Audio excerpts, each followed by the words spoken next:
హైదరాబాద్లోని Rajiv Gandhi international airport ఒక అరుదైన ఘనతను సాధించింది. దేశంలో అత్యాధునికమైన ఏఐ టెక్నాలజీని వినియోగించి మొట్టమొదటి ఎయిర్పోర్టుగా నిలిచింది. ట్రిబుల్-ఆర్ను 4 ఏళ్లలో పూర్తి చేస్తామని మంత్రి కోమటిరెడ్డి వెంకటరెడ్డి అన్నారు. బీఆర్ఎస్ కు రోడ్లపై కనీస అవగాహన ఉందా అని ప్రశ్నించారు.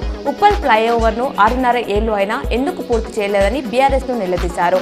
ఓఆర్ఆర్ను రూ7,000 కోట్లకు అమ్ముకున్నారని ఆరోపించారు. రాష్ట్రంలో ఆటో కార్మికులకు కాంగ్రెస్ ప్రభుత్వం ఇచ్చిన హామీలను వెంటనే అమలు చేయాలంటూ ఎమ్మెల్యే క్వార్టర్స్ నుంచి స్వయంగా ఆటో నడుపుతూ బీఆర్ఎస్ పార్టీ ఎమ్మెల్యేలు ఎమ్మెల్సీలు ర్యాలీగా అసెంబ్లీకి బయలుదేరి వెళ్లారు. విద్యార్థినులు మహిళలకు అండగా నిలిచేలా సిరిసిల్ల ఎస్పీ అఖిల మహాజన్ వినూత్న కార్యక్రమం చేపట్టారు. పోలీస్ శాఖ పేరిట ప్రతి పిఎస్ నుంచి మహిళా కానిస్టేబుళ్లను ఎంపిక చేసి మహిళల భద్రతకు సంబంధించిన విధులు కేటాయించారు. షీ టీమ్స్ తో కలిసి వీరు పోక్స్ మహిళా చట్టాలు, గుడ్ టచ్, బ్యాడ్ టచ్, ఈవ్ టీచింగ్ వంటి అంశాలపై స్కూళ్ల కాలేజీలకు తిరుగుతూ అవగాహన కల్పిస్తారు.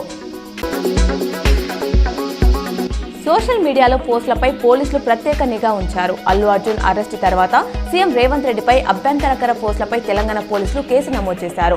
కాంగ్రెస్ నేతలు సహా పలువురు ఫిర్యాదుల మేరకు బన్నీ అభిమానులపై ఈ కేసులు నమోదయ్యాయి.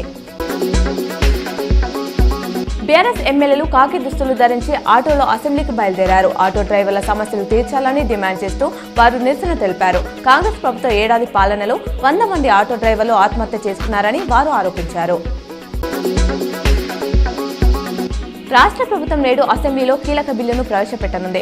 కొత్త 6R చట్టాన్ని తీసుకురానుండగా దానిపై మంత్రి పొంగులేటి కీలక వ్యాఖ్యలు చేశారు. భూ సమస్యల పరిష్కారమే లక్ష్యంగా భూభారతి చట్టం తీసుకొస్తున్నట్లు తెలిపారు.